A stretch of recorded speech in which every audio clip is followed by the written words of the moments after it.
다시 본론으로 들어와서 오늘 말씀드릴 내용을 소개를 해드리겠습니다. 오늘은 중국 의료 산업의 주요 트렌드에 대해서 함께 공부하는 시간이 되겠고요. 저는 홍콩 미래에셋 자산운 홍콩법인에서 중국 및 아시아 펀드를 운영을 하고 있습니다. 아시아 리서치 본부장도 겸임을 하고 있고요. 저희가 그동안 해왔던 것처럼 중국 혹은 아시아의 주요 산업, 흥미롭고 성장하는 산업에 대해서 함께 공부하는 시간을 계속 이어가고 있습니다. 중국의 의료 산업에서 가장 흥미로운 부분인 것 같아요. 이 바로 원격 의료라는 부분이. 그래서 오늘은 원격 의료 산업이 중국에서 어떤 식으로 발전하고 있고 우리가 투자 기회를 어떻게 봐야 될지에 대해서 말씀을 드리겠습니다. 이 산업을 봐야 되는 이유가 뭘까? 좀 간단히 정리를 해봤는데, 우선은 이 헬스케어 섹터에서 중요한 두 가지 혁신 중에 한 가지입니다. 그 첫 번째 혁신은 제가 연초에 여러 차례 말씀을 드린 바가 있습니다. 중국에서 여러 가지 배경하에서 특히 정부의 신약 개발을 위한 정책 변화 이후에 중국에서 신약과 관련된 바이오텍과 관련된 기업들이 지금 빠르게 성장하고 있다. 이미 많은 성과들을 보이고 앞으로 멀지 않은 시일 내에 많은 약들이 나오면서 신약 쪽에 큰 기회가 있을 것이다라는 말씀을 드렸고요. 또 다른 중요한 헬스케어 혁신은 바로 원격 의료입니다. 그런 맥락에서 오늘 소개를 드리는 것이고요. 또 다른 맥락은 우리가 알고 있는 그 인터넷 혁명들, 모바일 혁명들이 지난 10년, 15년 동안 있었잖아요. 그 중에서 인터넷이 아직까지 침투하지 못한 몇 가지 산업들이 있습니다. 그 중에 하나가 뭐 교육업이고요. 또 다른 하나가 바로 의료 서비스입니다. 이 영역에서 이제 본격적으로 이 인터넷 비즈니스 모델, 모바일 비즈니스 모델이 침투를 하고 있는 것이거든요. 이제 막 시작이 되었기 때문에 좀 뒤늦었지만 이제 시작이 됐기 때문에 굉장히 큰 어떤 성장 영역이 남아있다라고 볼 수가 있겠죠. 그래서 이런 두 가지 이유 때문에 저희가 중국의 원격 의료 산업을 좀 잘 봐야 되겠다라는 것이고요. 이거는 그 미국 관점에서 이제 글로벌 원격 의료 시장의 성장성에 대한 것인데, 뭐 연간 전문가들, 기관들은 연간 한 30% 정도의 성장을 많이 예측을 하고 있습니다. 물론 예측치이기 때문에 정확도는 떨어지고, 숫자가 디스포인트할 수도 있겠지만, 이런 식의 성장성을 많은 분들이 지금 분석을 하고 있습니다. 이거는 이제 중국의 대표적인 그 원격 의료 앱, 텔레메디슨 앱의 몇 가지를 보여주는 것인데요. 왼쪽 같은 경우에는 핑한 굿닥터의 앱이고요. 보시면은 이 앱에 들어가시면 어떤 그 검진할 수 있는 지금 당장의 의사들과 내가 정말 아파 갑자기 기침이 난다거나 배가 아팠을 때 의사를 만날 수 있는 코너가 있고요. 그 다음에 또 과목별로 예를 들어서 산부인과라든지 소아과라든지 피부과라든지 이렇게 전문의들과 만날 수 있는 코너도 있고요.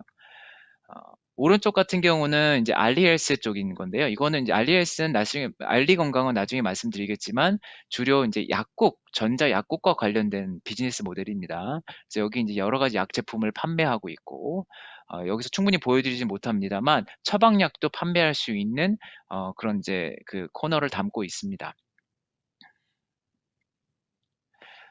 이 원격 치료가 크게 볼 때 원격 진료의 장점과 단점, 장애물들이 성장의 한계가 좀 있는 것 같습니다. 오늘 장점을 말씀을 드리면 원격 의료가 되면 홈 닥터가 가능한 거죠. 주치의가 가능한 거죠. 내가 아픈 나의 병력을 계속 관리를 해주고, 저 같은 경우는 장염이 좀 잦은 편인데, 그거에 대해서 누가 다른 병원에 매번 갈 필요 없이 나의 온라인 주치의가 그거에 대해서 계속 관찰하고, 코치하고, 처방약을 주고, 이러면은 훨씬 관리가 쉽겠죠.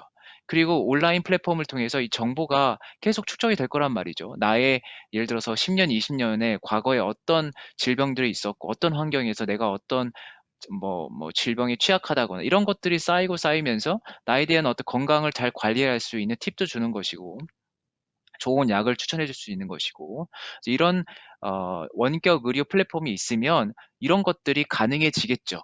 지금은 아니지만 앞으로. 그 다음에 특히 만성질환자 관리하는데 매우 중요합니다. 특히 당뇨 환자, 고혈압 환자 같은 경우에는 매일매일 거의 실시간으로 당뇨 같은 경우는 혈당을 거의 실시간으로 체크를 해줘야 되는 거지 않습니까? 이런 거를 매번 병원에 갈 수 있는 것도 아니고 또 매번 또 의사를 만나기도 힘든 것이고, 만날 필요도 사실은 없을 수도 있고요. 그래서 모바일 플랫폼을 통해서 원격 의료를 통해서 환자를 관리할 수만 있다면, 병을 관리할 수 있다면 참 좋은 거죠. 경제적으로도 의미가 있는 것이고, 사회적으로도 의미가 있는 것이고. 그래서 만성 질환 관리하는데 원격 의료가 많이 쓰일 수도 있겠다라는 그런 판단이 들고요.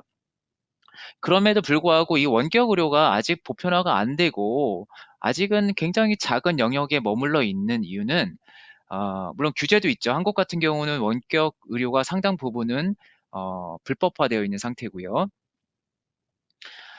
그 외에 또 중요한 몇 가지 장애물들이 있습니다. 첫 번째는요, 이 보험 급여자의 존재예요. 다른 소비재, 다른 서비스 산업과 다른 점은 서비스를 받는 사람이 돈을 지불하지 않는다는 거예요. 이 영역에서는 보험 급여자, 정부가 될 수도 있고, 보험사가 될 수도 있고, 혹은 기업이 될 수도 있고, 돈을 대신 납부하는 사람들이 이 원격 의료 서비스를 받아들이느냐, 수용을 하고 거기에 대해서 보험 급여를 주느냐, 이게 사실 제일 중요한 겁니다. 규제와 관련된 것이고 또 여러 가지 사회 시스템과 관련된 것이기 때문에 이게 쉽지는 않았죠. 예, 오랫동안 있었던 거를 바꿔야 되는 건데 그걸 제도를 바꾼다는 건 참 쉽지가 않은 것이죠. 그런데 이번에 코비드 19 올해 코로나 이 확산 때문에 이게 빠른 속도로 해결이 됐어요. 그래서 이제는 원격 의료 서비스가요, 대부분, 중국에서는 급여로 상당 부분 인정이 됩니다. 중앙정부에서는 급여로 이미 인정을 했어요. 근데 이게 아직 현실에서 실현화가 안 되고 있죠. 왜냐하면 그걸 또 바꿔줘야 되니까 다. 제도나 이런 어떤 시스템을 바꿔줘야 하기 때문에 시간의 문제가 있는 것이지, 이 원격 의료가 이제 급여로 들어오기 시작한 거는 명확해졌습니다. 이 원격 의료의 두 번째 큰 장애물은 원격 진료를 통해서 의사가 검진하고 처방할 수 있는 질병이 매우 제한된다는 것입니다. 감기 이런 거 쉽겠죠. 뭐 간단한 어떤 복통이라든지 두통 이런 건 쉽겠죠. 그렇지만 좀 더 복잡한 거 혹은 심각한 문제가 있을 수 있는 부분에 대해서는 아직은 원격 의료가 다룰 수 있는 영역이 아닙니다. 이때 필요한 게 바로 혁신 디바이스가 필요해요. 그러니까 원격으로 의사가 검진할 수 있는 특별한 장치들이 필요합니다. 이것들이 있으면 원격 의료의 범위가 더 확산이 될 수가 있겠죠. 몇 가지 사례를 말씀을 드릴게요. 아직은 충분하지만 하지는 않지만 몇 가지 변화들이 좀 보이는 것 같아요. 예를 들어서 굉장히 유명한 겁니다. 덱스콤이 만든 그 혈당 자동 측정기가 있어요. 그 당뇨 환자들이 혈당을 항상 관리를 해야 되지 않습니까? 근데 몸 안에 혈당의 수치가 어떻게 되는지를 모르잖아요. 그래서 예전에는 손가락을 계속 체열을 했어요. 얼마나 고통스럽기도 하고 귀찮습니까? 근데 그러지 않고 몸에 이렇게 패치를 붙이면, 여기 이제 이 그림에서 보다시피 패치를 붙이면 자동으로 거의 실시간에 가깝게 몸 안의 혈당을 측정해주는 기기입니다. 예. 이게 이제 계속 발전하면서 굉장히 작아졌어요. 이 사이즈 표시가 안 날 정도로. 옷 입으면 뭐 표시가 안 나겠죠. 그래서 이런 것들이 있으면 아까 말씀드렸던 그 만성 질환자에 대한 원격으로 관리하는 게 훨씬 수월해지겠죠. 이건 이미 미국에서 큰 혁신이 지금 진행이 되고 있고요. 다만 중국에서는 아직은 이게 진행이 안 되고 있어요. 그래서 이것도 이제 앞으로 중국에서 당뇨나 뭐 고혈압과 같은 환자들을 어떻게 원격 진료하에 어떻게 수용할지, 이런 것들이 하나의 중요한 관전 포인트이기도 합니다. 두 번째는 이거는 비상장사이고요. 스타트업인데 그 타이토 케어라는 그 이스라엘 회사가 있어요. 뭐냐면 그 의사가 원격으로 그 환자를 검진할 수 있는, 진찰할 수 있는 몇 가지 아주 간단한 장비들을 만들어서 보급을 하는 겁니다. 예를 들어서 귀 안에 있는 어떤 질병을 볼 수 있는 기기, 또 입 안에 있는 거, 그죠? 이게 타이핑으로는 뭐 내가 목이 아파요 정도 이상으로 정보를 전달할 수가 없잖아요. 그래서 이런 기기를 통해서 최소한 뭐 기본적인, 우리가 생각할 수 있는 기본적인 검진들은 할 수 있는 장비들을 만드는 겁니다. 이런 것들이 앞으로 많아지겠죠. 원격 의료가 보편화될수록 이런 장비들이 더 개발이 되면서 따라오겠죠. 그래서 함께 이제 발전하는 것이 될 것 같습니다. 원격 의료가 발전할수록 또 원격 의료를 가능하게 하는 장비들이 또 성장을 할 것이고요. 중국에서는 아직 이게 없어요. 그런데 왜 안 되겠습니까? 당연히 되겠죠. 다만 시간의 문제이고 누가 그거를 주도해서 할 건지는 아직 결정이 안 돼 있는 것이죠.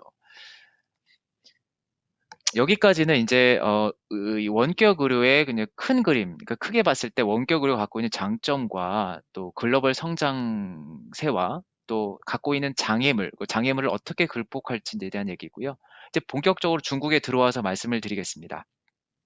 앞에서 말씀드린 거에 이어서 왜 중국이 원격 의료를 필요로 하느냐, 이런 말씀인데, 중국은 선진국, 한국을 포함해서 다른 선진국과 다른 점은요, 의사의 퀄리티가, 의료진의 퀄리티가 격차가 매우 심각하다는 겁니다. 대도시에 좋은 병원에서 근무하는 의사의 수준과 지방 도시나 혹은 농촌에서 일하는 의사의 수준이 굉장히 차이가 나요. 그러니까 약간 중국은 의사 교육이 오랫동안 충분하지가 않았습니다. 지금도요, 중국에서 우수한 인재들은 주로 경영대나 공대에 진학을 합니다. 왜냐하면 나중에 기업을 차리면은 돈을 많이 벌고 또 공대에 진학해서 엔지니어가 되면 또 돈을 많이 벌거든요. 반면에 의사들은 일종의 공무원입니다. 지방 정부에 고용되어 있는 준 공무원이기 때문에 월급이 많지가 않아요. 그래서 월급이 많아지려면 15년 이상 돼야만 뭐 부장 의사 정도, 뭐 과장 의사 정도 돼야지 이제 돈이 좀 벌리는 것이고, 그렇지 않은 20대, 30대의 의사들은 돈을 많이 못 벌어요. 그래서 그런 것 때문에 중국에서는 아직도 의사가 인기 직종이 아닙니다. 뭐 그런 것도 있고, 여러 가지 배경 하에서 중국의 의사들의 퀄리티가 아주 높지가 않아요. 근데 문제는 뭐냐면요. 이게 소비자들이 좋은 의사한테 검진을 받고 또 진찰을 받고 또 수술도 받고 싶고 그러지 않겠습니까? 그래서 지방에 있는 소도시에 있는 사람들, 농촌에 있는 사람들이 대도시에 와서 진료를 받는 게 너무나 큰 현상이 되었습니다. 여기 보시면은 이 상갑이라는 게 이제 상급병원, 한국으로 따지면 종합병원이죠. 서울에 있는 대형 종합병원 같은 건데, 이 병원 숫자로는 얼마 안 되는데 중국의 외래 환자 진찰 수의 거의 50%를 차지를 해요. 대형 병원에 가면, 한국도 그렇지만 중국의 대형 병원에 가면 진짜 사람들이 많은 거죠. 예약하기도 힘들고, 심지어는 예약을 해주는 서비스가 또 모바일 앱에 많이 있습니다. 뭐 2, 300위안 정도를 내고서 그 대도시에 그 유명한 의사들과 예약을 하는 것이죠. 예약하기도 힘들고 몇 달 기다려야 되고 가서도 몇 시간을 기다려야 되는 이런 것들을 해결하려면 어떻게 되느냐. 첫 번째는 중국의 의사들을 교육을 열심히 시켜서 좋은 퀄리티의 의사를 배출하면 되겠죠. 근데 이거는 10년이 걸릴 수도 있고 20년이 걸릴 수도 있는 일이거든요. 반면에 원격 의료를 확산을 시킨다. 그러면 어떻게 보면 단기간 해결이 가능한 것이죠. 농촌이나 소도시에 있는 사람들이 원격 의료 플랫폼을 이용해서 대도시에 있는 의사들과 혹은 잘 트레인된 의사들과 만날 수가 있게 되는 것이죠. 이걸 통해서 복지 혜택을 전국화하는 그런 의미가 있습니다. 이런 이제 중국의 어떤 특수한 현상을 말씀을 드리고요. 중국 산업의 성장성도 당연히 좋겠죠. 아까 말씀드렸지만 그 이 인터넷 비즈니스 모델이 가장 침투가 안 된 영역 중에 하나가 바로 의료 서비스입니다. 근데 이제 본격화가 되고 있는 거죠. 코비드 19을 거치면서. 그래서 저희가 온라인 그 원격 의료 진료 건수에 대한 전망치가 뭐 많이 있겠죠. 대부분은 연간 30% 이상의 고성장을 얘기를 합니다. 네. 침투율도 점점 올라가고요. 이런 것들 이제 온라인 진료 건수라든지 시장 침투율 이런 것들에 대한 예상치들이 지금 많이 나오고 있는데 뭐 빠르게 성장한다는 것이 마켓의 컨센서스입니다. 제가 이제 다음부터는 이제 본격적으로 원격 의료 쪽에 어떤 기업들이 있는지를 말씀을 드릴 텐데요. 그 전에 이해를 도모하기 위해서 중국의 의료 시스템에 대해서 간단히 특징을 몇 가지 간단히 말씀을 드릴게요. 이걸 알아야지 혼돈이 없는 거예요. 그러니까 각 국가마다 다 다른 어떤 관행과 시스템을 갖고 있는데요. 이걸 이해를 해야만 저희가 오해 없이 중국을 이해할 수 있을 겁니다. 우선은 중국 역시도 동아시아 다른 국가와 마찬가지로 국가 중심의 공보험 체제입니다. 한국, 대만, 일본도 역시 국가 중심의 공보험 체제거든요. 근데 중국이 매우 특이한 점이 있습니다. 뭐냐면은 공보험의 예산을 실제로 집행하고 거두고 그다음 실제로 집행하는 주체가 누구냐면 지방 정부입니다. 성정부도 아니고요. 실제 돈을 집행하는 주체는 시, 소위 말하는 지급시거든요. 한국으로 따지면 뭐랄까 농촌 뭐죠? 통합시랄까? 네. 물론 이제 광역시까지 포함해서 이런 각 개별 시가 이 보험, 의료 보험을 집행하는 급여를 결정하는 주체가 됩니다. 물론 큰 틀의 어떤 정책 그리고 약에 대한 수가 결정은 중앙에서 합니다만 실제로 예산을 집행하는 것은 지방정부, 시정부가 한다는 겁니다. 이거는 매우 중요한 사안이고요. 다른 어느 나라에서도 찾아보기 힘든 특징입니다. 한국은 돌이켜보면, 한국을 생각해 보시면은, 중앙에서 다 결정하잖아요. 건강보험공단이 결정을 하고 또 수가는 심평원에서 결정을 하는 거죠. 그러니까 모든 게 중앙에서 다 결정을 하는 체제라면 중국은 지방에서 시가 이런 것들을 결정을 합니다. 그리고 중국은 중국도 원래는 그렇지는 않았습니다만 최근 몇 년, 2018년 이후로 원격 의료를 합법화를 했습니다. 그전에는 중국도 오락가락했어요. 어떨 때는 허용도 하고 어떨 때는 반대도 하고 이런 것들이 계속 이제 정책이 오락가락했는데 2018년 이후로는 일관성 있게 정책이 나와요. 인터넷 병원 키우겠다. 예, 그러니까 큰 맥락에서 보면 중국이 인터넷과 관련된 비즈니스를 계속 그 프로모션을 해왔죠. 그 중에 일환이기도 하고요. 그 다음에 해보니까 이게 베네핏이 있다는 거를 이제 정부 관료들이 어느 정도 확신을 갖게 된 것이죠. 그래서 2018년 이후부터는 원격 의료가 합법화가 됐고요. 그 이후 대표적인 게 바로 이런 겁니다. 온라인에서 처방약을 처방할 수 있다. 온라인을 통해서 약을 처방할 수 있고 온라인에서 약을 구입할 수 있다. 이게 바로 핵심인 것이죠. 그 다음에 온라인에서 진찰을 하면 그에 따라서 정부가 급여를 준다. 예, 이런 것들이 2018년 이후에는 이미 사실상 합법화가 됐고요. 지금 남은 거는 이거를 실제로 어떻게 급여화할 것인지 구체적인 디테일은 아직은 진행 중입니다. 시간이 좀 걸릴 거예요. 하지만 법률 자체로는 법적으로는 이미 합법화가 됐다. 세 번째는 이제 재미있는 것 중에 하나인데 중국에서 병원은 영리법인화가 가능하고요. 그래서 상장되어 있는 병원 체인들이 몇 개가 있습니다. 예, 좀 재미있는 부분이라서 제가 나중에 시간이 되면 말씀을 좀 드릴게요. 네. 우선은 개별 기업을 좀 제가 소개해 드리기 전에 몇 가지 비즈니스 모델을 정리를 한번 하는 게 낫겠죠.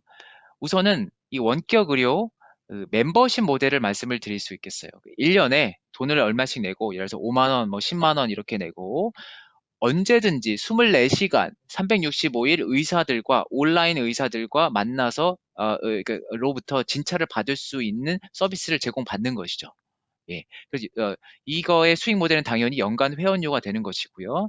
이거를 지금 가장 열심히 하고 있는 회사가 바로 핑한 굿닥터입니다. 그 다음에 이것보다는 조금 덜 발전된 거긴 합니다만, 의사와 소비자, 환자들 연결해주는 중개 플랫폼이에요. 이 멤버십 같은 이 피감 굿닥터 같은 경우에는 여기서 제공하는 의사 의료 서비스가 그 자체 고용된 의사들을 통해서 혹은 간호사를 통해서 제공이 되는 겁니다. 근데 이 중개 플랫폼에서는 의사들 고용하는 건 아니고요. 그 병원에서 일하고 있는 의사들이 여가 시간에 혹은 야간에 이 플랫폼에 와서 자기가 서비스를 제공을 하는 것이죠. 그래서 우버 같은 모델이라고 보시면 되고요. 이거는 진찰 건당 수수료를 받는 것입니다. 혹은 월별로 회원제라면 월별로 수수료를 받고 이거를 제공해 주는 것입니다. 대표적인 회사로는 뭐 위닥터, 하우다이프 이런 회사들이 있습니다. 근데 이거는 약간 잘 될 수도 있고 근데 좀 어려운 부분이 뭐냐면 의사들을 수급하는 게 쉽지가 않아요. 그러니까 환자들이 어느 시간대 몰릴 수가 있는데 그 시간대 의사들이 충분히 공급이 안 될 수도 있는 거거든요. 이거를 조절하는 능력을 플랫폼을 만드는 거는 쉽지가 않아서 이런 비즈니스 모델을 마스터하는 게 좀 쉽지는 않아서 약간은 지금 조금 지켜봐야 되는 그런 어떤 모델이라고 할 수가 있겠습니다. 중간 모델 같은 그런 느낌을 저는 갖고 있고요. 그 다음에는 이 파머시 이 모델입니다. 온라인에서 약을 구매할 수 있게 하고 또 그 약을 배달해 주는 서비스인 것이죠. 특히 이제 처방약, 뭐 건강식품이 아니고요. 의사들이 처방하는 약을 실제로 가격을 거기서 결제를 하고요. 혹은 뭐 리임버스먼트, 그러니까 급여가 된다면 그 급여 기록을 남기고요. 전달을 해주고, 그다음 그걸 실제로 집에 배송해주는 서비스입니다. 이게 이걸 가장 열심히 잘하고 있는 회사가 바로 알리바바 산하에 있는 알리건강이라는 회사인 것이고, JD 헬스라는 회사도 있습니다. 이런 뭐 대충 느낌이 오셨죠? 이커머스를 잘하는 회사들이 역시 이 약 쪽으로 와서 이 이커머스를 적용을 하는 것이죠. 마지막 비즈니스 모델은 정부와의 협력 모델입니다. 아까 말씀드렸죠. 중국의 특이한 점은 예산 집행을 보험 예산 집행을 지방 정부가 한다는 것입니다. 따라서 지방 정부와 손을 잡아야만 그 지방에서 급여가 가능해져요. 이 모델을 적극적으로 하고 있는 회사들이 사실 지금은 모든 회사들이 여기 뛰어들었습니다. 핑한 굿닥터도 있고 원래 위닥터가 열심히 했었고 알리건강도 여기서 열심히 하고 있습니다. 왜냐하면 지방정부 입장에서는 이게 단순히 온라인 컨설테이션뿐만 아니라 급여를 줄 때 그거 페이먼트 관련된 결제 관련된 것들 이걸 관리하는 소프트웨어 그다음에 뭐 클라우드 이러고 뭐 이런 것들까지 종합적인 서비스를 받기를 원하거든요. 그런 측면에서는 알리바바나 혹은 텐센트 같은 이 플랫폼들이 유용을 하겠죠. 지방 정부 입장에서는 그런 거에 대한 어떤 호감, 그런 거에 대한 선호가 있고요. 핑한 굿닥터 같은 경우도 오랫동안 핑한 그룹 하에서 보험 관련된 비즈니스를 지방 정부와 같이 했었기 때문에 지방 정부 입장에선 또한 핑한 굿닥터도 좋은 파트너입니다. 그래서 이런 기업들이 지금 지방 정부와 손을 잡기 위해서 노력을 하고 있습니다. 중국에서 시 정부가요, 시가 한 350개 이상 돼요. 예. 물론 이제 성급의 대형 시들, 성급 행정시들, 예를 들어서 뭐 베이징이나 상해 같은 것도 있고요. 아니면 푸저우 같이 시 안에 있는 그 지급제 시도 있어요. 이거를 다 했을 때 한 350개 이상의 시들이 있고 그 시 정부와 지금 이런 플랫폼이 손을 잡는 작업들이 지금 빠르게 진행이 되고 있습니다. 그래서 치열한 경쟁이 지금 있는 것이고요. 어, 이거의 비즈니스 모델의 특징은 뭐냐면 역시 정부와 하는 일이기 때문에 돈을 많이 벌 수는 없습니다. 마진이 높은 비즈니스가 될 수는 없고요. 다만 플랫폼 이 정부와 손을 잡으면서 이 플랫폼 안으로 트래픽을 엄청나게 끌어들일 수가 있어요. 끌어들인 플랫폼을 바탕으로 약을 판다거나, 그러니까 처방약을 판다거나 아니면은 뭐 멤버십을 판다거나 이런 게 가능하겠죠. 그래서 트래픽 제너레이터의 의미로서의 지방 정부 협력 모델이 매우 중요합니다. 이제부터는 구체적인 기업에 대해서 조금 말씀을 드릴게요.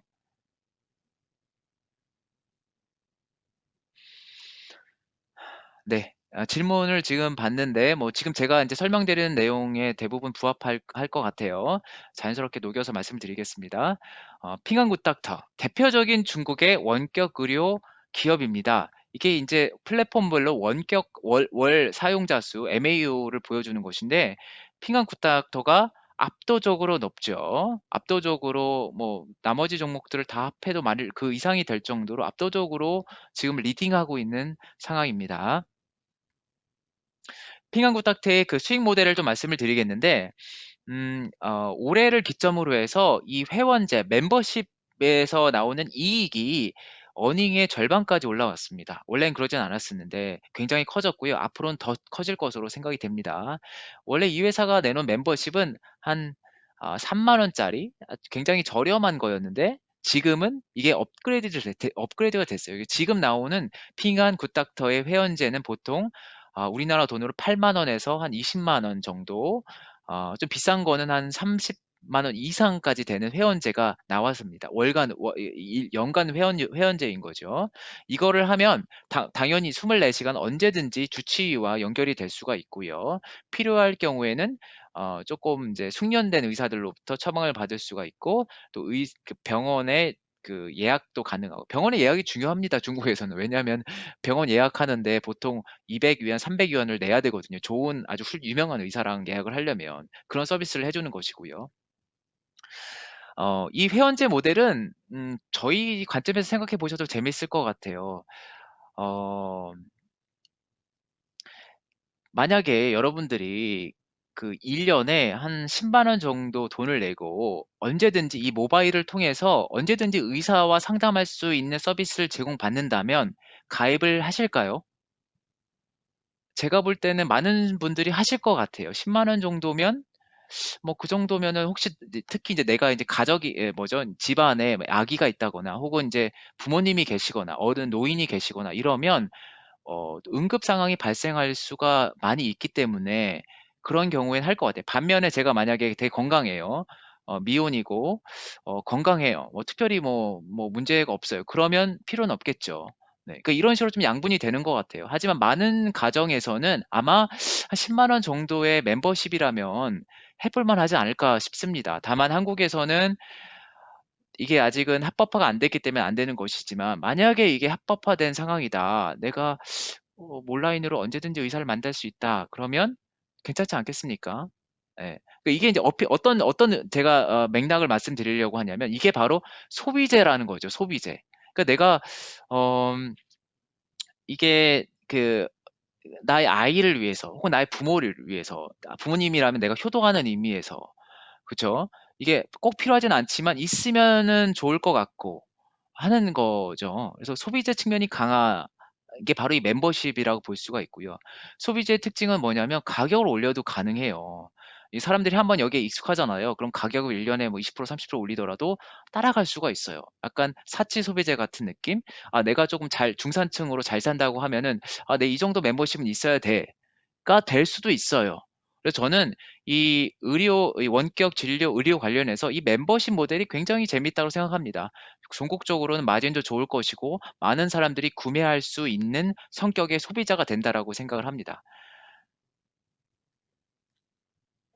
그리고 두 번째 이 회사의 수익 모델은 아직은 아닙니다만 이제 본격적으로 하고 있는 게 바로 아까 말씀드린 시 정부와 협력하에 그 시 안에서 온라인 병원을 개설을 하고요. 거기서부터 급여를 받는 비즈니스 모델입니다. 앞에서 이 멤버십은요, 정부가 급여를 하지는 않아요.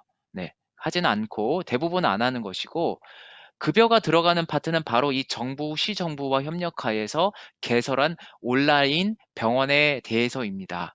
네, 그래서 뭐 이런 거죠. 잠깐만 하나만 더 보여드릴게요. 이게 이제 핑한 굿닥터와 푸조시가 이제 협력해서 만들고 있는 것인데 이렇게 이제 푸조시 시민들이라면 푸조시 살고 있는 시민들은 자기 어떤 앱이 있을 것이고요. 그 어떤 그 시에서 제공하는 거기서 클릭을 하면 핑한 하위성을 클릭을 하면 이 안에 들어가면 여기서 의사들이 뜨는 것이죠. 그래서 의사들을 또 자기가 클릭을 해서 그 의사와 상담을 하면 되는 것이고 거기 상담료, 그 진찰료, 그 다음에 처방 관련된 부분들 거기서 생기는 어떤 보험 급여들은 이 핑한 굿닥터와 또 이 의사가 속해 있는 병원이 이제 나눠 갖는 것이죠.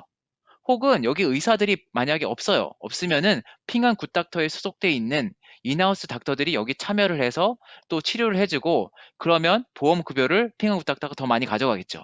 이런 식의 협력 모델이 되는 것입니다. 네, 이 이제 시정부와 협력 모델은 그 해당 시민들에게 온라인 서비스를 제공하는 것이고요. 보험 급여는 시정부가 지급하고 참여 의료진은 그 시에 이 병원에 있는 의사들이 참여를 하되 부족한 경우에는 핑한 굿닥터의 의사가 참여를 하는 식의 모델이 됩니다. 예, 핑한 굿닥터 입장에서 이거 좋은 건 뭐냐면 이렇게 되면 트래픽이 굉장히 늘어나겠고 이 시민들을 대상으로 자기의 어떤 상품을 팔 수가 있어요. 예, 멤버십을 제한할 수도 있는 것이고 뭐 건강식품을 팔 수도 있는 것이고 다음 기업은 알리헬스입니다. 이것도 홍콩에 상장이 있는 기업이에요. 앞에 말씀드린 핑한 굿닥터가 주로 온라인 검진, 진찰과 관련된 거를 중심으로 비즈니스 모델을 세웠다면 이 회사는 주로 약과 관련된 처방약 배송과 판매와 배송과 관련된 쪽에서 지금 비즈니스를 크게 일구고 있습니다. 비즈니스가 사실 좀 단순해요. 얘네들은 그 처방 그 의사 컨설테이션 비즈니스는 별로 없고요. 보시다시피 주로 다 약과 관련된 비즈니스가 96%를 차지합니다. 그래서 그냥 온라인 약국이라고 생각하시면 됩니다. 근데 이 약 시장이 굉장히 큰 거죠. 별건 아닌 것 같지만, 야, 이거 온라인에서 의사랑 만나는 게 오히려 더 핵심적인 어떤 부가가치인 것 같고, 약은 뭐 그냥 약국에서 사면 되는 거 아니야? 그렇게 생각할 수도 있습니다만, 약 시장 자체가 워낙 크기 때문에, 거기서 의미가 있는 것이죠. 그래서 온라인 약국이 이렇게 성장할 거라는 전망치가 이제 UBS에서 나오고 있는 건데, 뭐 그냥 베이스 케이스로 역시 한 40% 가까이 2025년까지 성장할 거라고 전망을 합니다. 물론 전망치니까 정확도는 떨어집니다. 근데 알리헬스 입장에서는 뭐 약국에서 그칠 생각은 없고요. 지방 정부와 손을 잡고 지방 정부의 의료 관련된 모든 비즈니스에 침투하고 싶어 합니다. 예, 약도 하지만 이제 지방 정부가 갖고 있는 아까 말씀드린 급여 관련돼서 페이먼트, 소프트웨어, 또 관련된 여러 가지 공공 서비스를 제공을 하면서 특히 알리페이, 엔트그룹이 조만간 상장하지 않습니까? 여기도 관련이 되어 있는 거예요. 엔트그룹이 이 알리건강과 함께 지방 정부에 페이먼트 관련된 금융과 관련된 시스템을 제공을 해주는 것이죠. 그이고 수수료를 받는 것이고 지방 정부뿐만 아니라 그 지역의 시민들이 여기에 이제 노출이 되고 여기에 익숙해지면 알리페이, 엔트그룹으로부터 벗어날 수가 없는 것이죠. 그래서 이거는 알리바바 그룹 전체의 하나의 큰 전략입니다. 그 중에 하나가 바로 알리 건강인 것이죠. 의료 부분이 아직은 페네트레이션이 낮기 때문에 여기에 침투를 하면서 또 알리그룹 전체가 침투율을 높이는 그런 효과를 낳게 되는 것입니다. 또 시간이 많이 갔네요. 위닥터는 시간 관계상 생략을 하고요. 비상장사하고요. 이거는 아까 말씀드린 것 중에서 우버 같은 비즈니스 모델을 중심으로 성장해온 기업입니다. 앞으로 이 원격 의료 산업을 볼 때 몇 가지 관전 포인트가 있는데요. 첫 번째는 성장률이 아주 빠르게 나오기는 힘들어요. 이게 인터넷 비즈니스 모델과 다른 점인데 인터넷 비즈니스 모델들은 소비자가 결정하면 어떤 플랫폼이 급성장을 합니다. 근데 이거는 급여자가 결정을 해줘야 되고 제도를 바꿔야 되는 거거든요. 그래서 단기간에 고성장은 아니고 꾸준히 성장하는 산업이라는 점은 좀 이해해 주실 필요가 있고요. 두 번째 관전 포인트는 지방정부와 누가 더 빠른 속도로 협정을 체결할 거냐. 예, 지금 경쟁은 알리건강, 핑한 굿닥터, 그 다음에 텐센트 계열 기업들, 이런 기업들이 이제 지금 아주 삼파전을 벌이고 있는 거. 그럼 거기다가 JD도 이제 합류하고 있고요. 이런 상황이고, 그 다음에 핑한 굿닥터 관련해서는 회원제 계약을 기업 단위로 멤버십을요, 기업이 제공하면 굉장히 좋지 않을까요? 예, 기업이 우리 회사가 나의 직원들에게 이런 서비스를 제공해주면 좋을 것 같은데, 직원 복지 차원에서 굉장히 좋을 것 같은데요. 그래서 중국에서도 이런 기업과 피안굿닥터와 기업 간의 이런 회원제 계약이 얼마나 많이 일어나느냐, 이게 또 관전 포인트가 될 것 같습니다. 세 번째는 이 디바이스 관련된 혁신이 얼마나 빨리 도입되냐입니다. 미국은 빨리 앞서갔고요. 중국은 속도가 늦는데 언젠간 되겠죠. 근데 그게 내년이 될지 뭐 내후년이 될지 빨리 되면은 훨씬 더 이 시장이 빨리 성장할 수 있는 것이 되고요. 그것도 역시 중요한 관전 포인트가 될 것 같습니다. 여기서는 이제 미국의 참고 기업들을 말씀을 드리겠는데 역시 미국은 혁신의 시발점입니다. 항상 모든 혁신은 미국에서 시작이 되는 것이죠. 그래서 이제 항상 미국을 참고를 해야 되는데 뭐 대표 기업이 잘 알고 계시는 텔레닥입니다. 올해 코비드 19을 거치면서 매우 유명해진 회사이기도 한데요. 미국의 대표적인 원격 의료 플랫폼이고요. 여기서 의사를 고용하지는 않습니다. 일반 병원에 있는 의사들과 또 환자들 연결해주는 그 우버 같은 플랫폼이고 그걸 멤버십으로 연결해주는 것이죠. 멤버십으로 그걸 연결해주는 한 것인데 여기선 차이점은 뭐냐면 이 아직은 중국은 그 기업들이 참여를 하진 않아요. 근데 미국이라는 나라는 기업이 중심이 된 보험 시스템이거든요. 기업이 대부분의 직원들에게 의료 관련된 비용을 보장해주는 시스템이기 때문에 기업들이 이 텔레닥과 계약을 맺는 것이죠. 그래서 계약을 맺고 직원들에게 서비스를 이 원격 의료 서비스를 제공해 줄 수 있게 하는 모델입니다. 네, 그런 게 좀 특이점이고요. 어, 두 번째는 리본고라는 회사도 있어요. 이거는 만성 질환자, 특히 당뇨랑 고혈압 환자들을 관리해주는 서비스를 제공을 합니다. 참고로 이 텔레닥과 리본고가 곧 합병을 하게 됩니다. 굉장히 더 큰 플랫폼이 될 것 같고요. 예. 네, 여기까지 이제 중국의 원격 의료 산업의 배경과 그 안에 있는 주요 기업들에 대해서 알아봤습니다. 핑한 굿닥터, 알리건강, 비상장사 중에서는 위닥터라든지 JD 헬스 이런 회사들이 지금 있고요. 산업이 굉장히 클 건데 지금 초기 국면이잖아요. 그래서 저희가 계속 꾸준히 관찰할 필요가 있는 것 같습니다. 여기서 아마 이제 엎치락뒤치락 하면서 누가 1등이 되고 이렇게 있겠죠. 근데 하지만 지금까지 말씀드린 기업들이 주요한 플레이어가 될 거라는 거는 좀 명확한 것 같아요. 이래들 기업 사이에서 서로 간에 마켓쉐어를 주고받는다거나 서로 치열한 경쟁을 하면서 산업을 육성을 하고 꽃피울 거라고 생각을 합니다. 두 번째는 약간 이제 재미있는, 잠깐만요. 질문을 먼저 한번 답을 드릴까요? 음, 질문 중에 이런 게 있어요. 핑한 굿닥터의 경우에는 24시간 상담이 이루어진다고 하는데 일반적인 근무 시간이 아닐 경우에 그 진료의 퀄리티가 저하되지 않을까요? 그러니까 이게요, 우버 모델을 갖고 있는 기업들의 문제점입니다. 반면에 핑한 굿닥터는 자기가 의사들을 고용하고 있잖아요. 그렇기 때문에 의사들을 야간에 배치를 할 수가 있는 겁니다. 그러니까 수요에 따라서 수요가 많은 시간대에 의사들을 많이 배치를 하는 것이고 그렇지 않은 시간대에는 의사를 뭐 배치할 필요가 없는 것이죠. 그런 식으로 관리가 가능한 모델인 것 같아요. 게다가 이제 정말 사람들이 많이 몰릴 때는 외부의 의사들을 이렇게 끌어온다거나 그런 어떤 유연성이 가능하게 하겠죠. 어, 그리고 알리바바 텐센트가 이 산업에 진출하려고 할 경우에 핑한 굿닥터의 시장 점유율에 큰 어떤 영향이 있지 않을까. 그러니까 제가 지금 이제 설명을 드렸죠. 알리바바, 텐센트가 당연히 이 영역에서 열심히 하려고 할 겁니다. 특히 텐센트는 약간 조금 많이 떨어져 있는 상태고요. 알리바바는 오래전부터 공격적으로 해왔어요.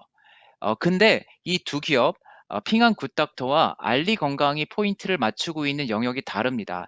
알리는 주로 약과 관련된 부분이 여전히 중요하고요. 앞으로도 여기가 중심이 됩니다. 얘네들은 자체 의사를 고용할 생각도 없고요.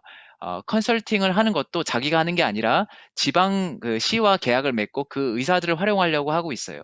반면에 이 핑한 굿닥터는 약과 관련돼서는 경쟁력이 별로 없어요. 반면에 의사들을 고용을 하고 있고 또 지방 정부들과의 의사들 또 같이 협력을 맺으면서 온라인 컨설테이션 쪽에서는 매우 강점이 있습니다. 지방 정부와 협력할 때도 이 핑한 그룹의 모델이 좋은 게 뭐냐면요. 지금 푸조시에서 보여지고 있는 상황인데 이 온라인 병원을 개설을 하잖아요. 근데 지방의 의사들이 이 플랫폼에 잘 안 와요. 자기도 바쁘고 또 익숙하지도 않고 그런 거죠. 그러면 시간에 공백이 생깁니다. 의사가 없어요. 근데 이제 죄송합니다. 핑한 굿닥터는 의사를 자체적으로 보유하고 있잖아요. 그 의사를 또 투입이 가능한 거예요. 그 의사가 필요할 때 의사를 이제 공급을 해주면서 그 수요를 맞추는 거죠.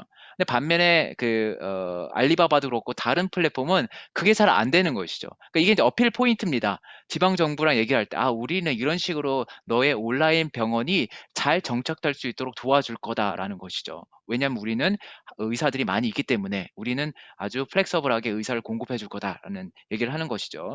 근데 여하간 이런 두 개의 큰 다른 어떤 영역에서 두 기업이 지금 주도를 하고 있고요.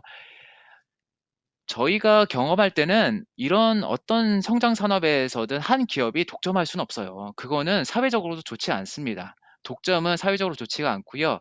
반드시 두세 개 기업이 같이 경쟁하는 게 모든 사람을 위해서 좋아요. 그 기업들을 위해서 좋습니다. 왜냐하면 더 열심히 하거든요.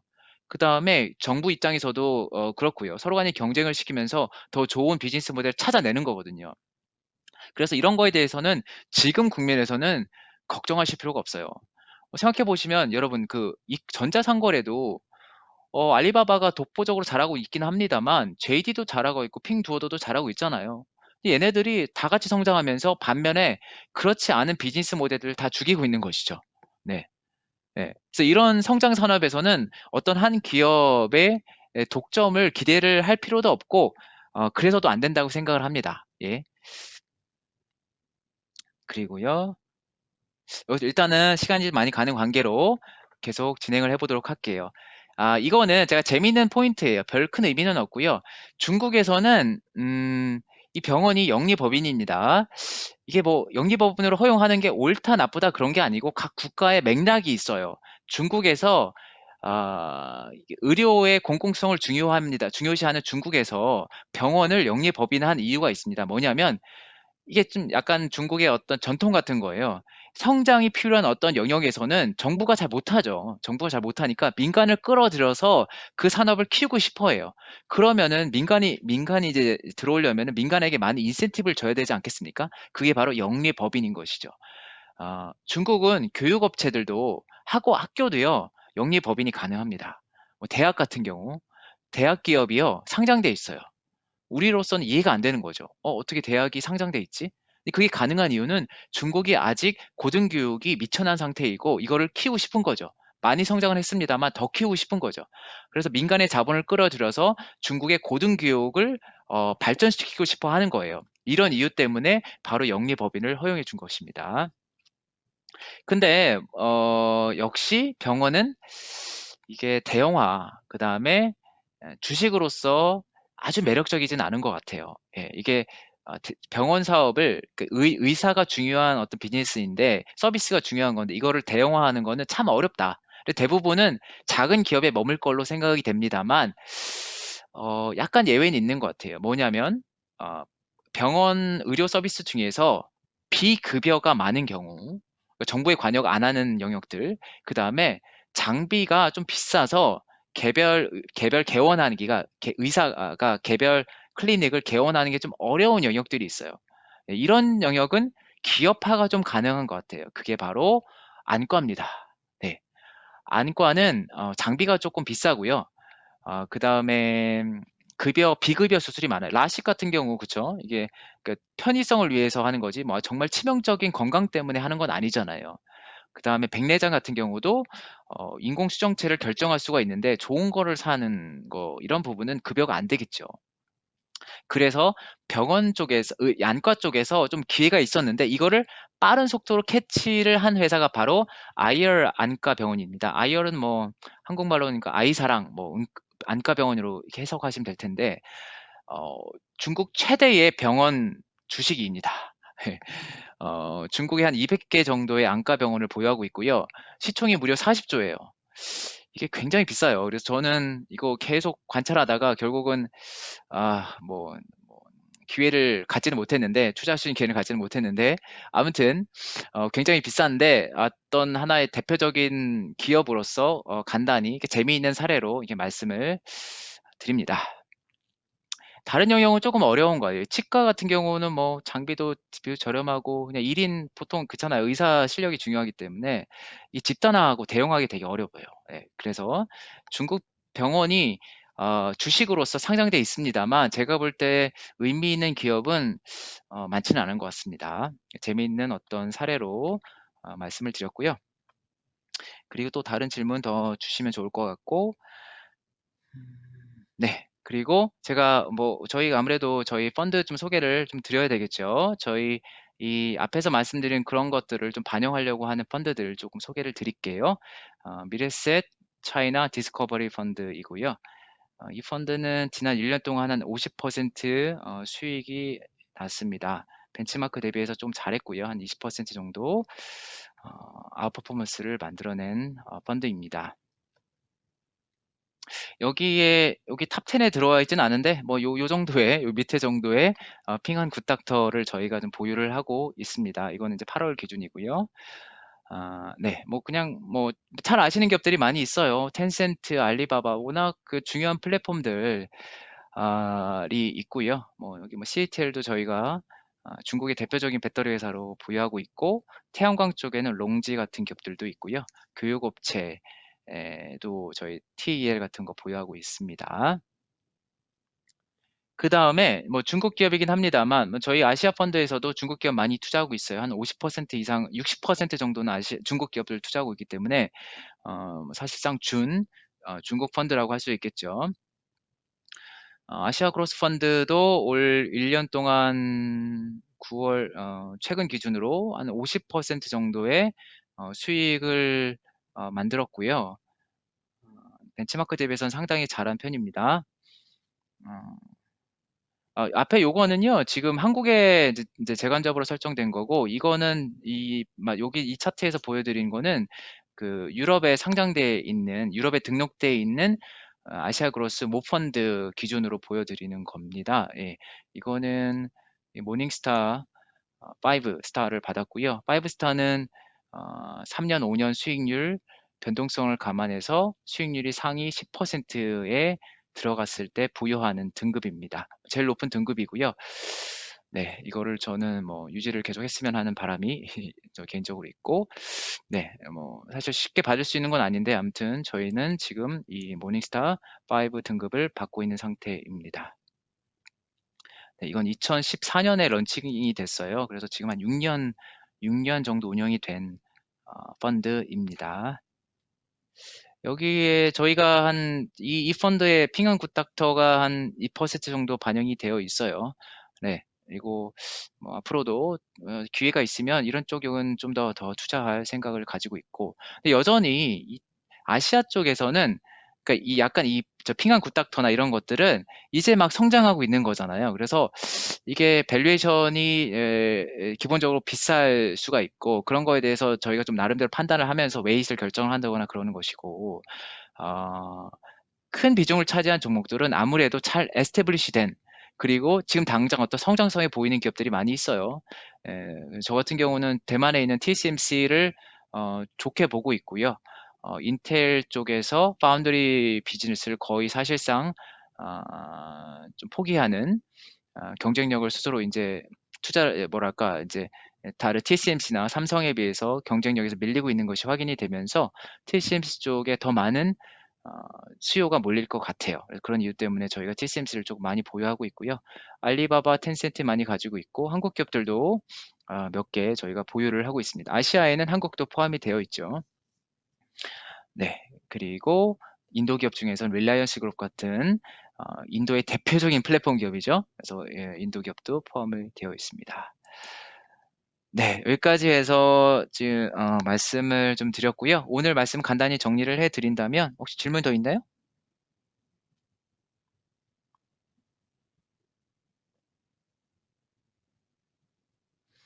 소개해주신 펀드의 운영력이 제가 아니라는 말씀이 있었는데요. 그런가요? 아닙니다. 이 지금 오늘 말씀드리는 거는 제가 이제 차이나랑 그 아시아 펀드 중에서 일부를 제가 리드 매니저로서 운영을 하고 있고요. 제가 말씀드린 이 펀드는 제가 리드 매니저로 하고 있는 것이고요. 제가 코 매니저로 운영하고 있는 차이나 펀드들도 있습니다. 그래서 리드랑 코 매니저라는 것은 같이 의견을 나누고 같이 종목에 대해서 얘기를 하는데, 실제로 종목을 결정하는 거는 리드 매니저가 해야 돼요. 예, 그거는 제가 경험상 결정권자가 여러 명이 있으면 그 펀드가 너무 재미없어집니다. 예, 최종 결정, 아무리 많은 디스커션을 하고 모델 포트폴리오를 만들고 하더라도 최종적으로 결정하는 거는 주체가 한 명이어야 됩니다. 저는 이제 리서치 본부장으로서 저희 팀원이랑 같이 만들고 있고, 또 모델 포트폴리오가 있어요. 그걸 상당 부분 카피를 합니다. 그걸 상당 부분 복제를 합니다. 그렇지만 최종적인 의사 결정은 리드 매니저가 해야 되는 것이고요. 오늘 말씀드린 이 차이나 디스커버리 펀드랑 아시아 그로스는 제가 리드 매니저로서 운영을 하고 있는 펀드입니다. 네, 그리고 네, 뭐이 정도로 질문을 네, 답을 좀 드린 것 같고요. 뭐 간단히 한번 다시 정리를 한다면, 그 원격 의료 쪽에서 많은 성장이 기대가 되고 있고, 저희가 중국의 성장 산업을 많이 다뤄졌지 않습니까? 배터리도 말씀을 드렸고, 인공지능 말씀드렸고, 바이오텍 말씀드렸고, 그리고 클린 에너지, 태양광 쪽을 이제 말씀을 드렸는데, 거기에 이어서 거의 뭐랄까, 앞으로 남아있는 가장 큰 아직 언탭드 된 영역 중에 하나로서 오늘 어, 의료, 저희 원격 의료 산업에 대해서 정리를 해드렸습니다. 네, 그리고 다음 달 정도에 또 다시 또 중국의 산업에 대해서 공부할 수 있는 자료를 가지고 여러분들과 뵙도록 하겠습니다. 오늘 장시간 내주셔서 참여해 주셔서 감사합니다. 이상으로 오늘 웹세미나를 마치도록 하겠습니다.